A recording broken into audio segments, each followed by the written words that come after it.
Intentional microlearning: how to identify learning objectives for effective e-learning. One of the most important steps in the development process is identifying the learning objectives. Without clear objectives, it can be difficult to create effective, targeted content that meets the needs of learners and supports the goals of the organization. So how can you go about identifying learning objectives for your microlearning program? Here are some key steps to follow, inspired by Cathy Moore's action mapping approach. Step 1. Conduct a needs analysis. The first step in identifying learning objectives is to conduct a needs analysis. This involves gathering data on the current state of knowledge and performance among learners, as well as identifying any gaps or areas of improvement that need to be addressed.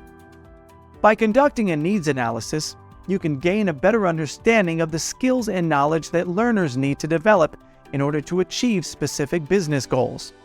This can help to inform the development of learning objectives that are targeted, relevant, and effective. Step 2. Factor in business goals. In addition to a needs analysis, it's important to factor in the business goals of your organization. This involves identifying the specific outcomes or behaviors that need to change in order to support the success of the business.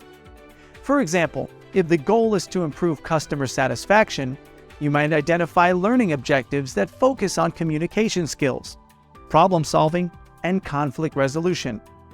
By aligning your learning objectives with business goals, you can ensure that your microlearning program is truly effective and relevant to the needs of your organization. Step 3. Identify behaviors that need to change. Once you've identified the specific business goals that need to be achieved, it's time to identify the behaviors that need to change in order to support those goals.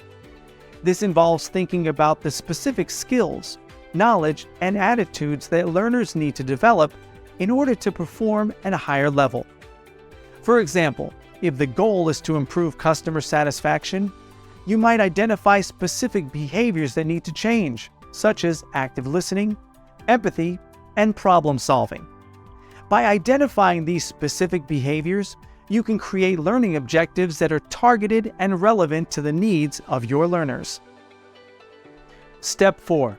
Use action mapping to create intentional e-learning.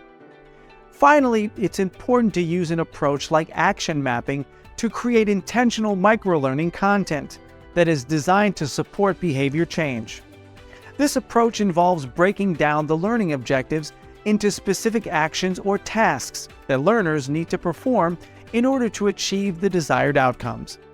By focusing on specific actions or tasks, you can create microlearning content that is highly targeted and relevant to the needs of your learners.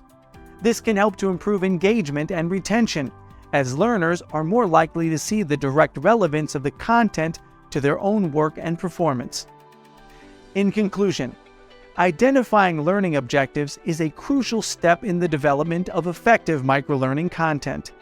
By conducting a needs analysis, factoring in business goals, identifying behaviors that need to change, and using an approach like action mapping to create intentional e-learning, you can create targeted, relevant, and engaging microlearning content that supports the goals of your organization and helps to drive behavior change among learners. If you want to continue learning about microlearning best practices, be sure to subscribe to our channel, the Microlearning Lab by Ninjatropic. We'll keep sharing the latest tips, tricks, and techniques to help you get the most out of your training programs.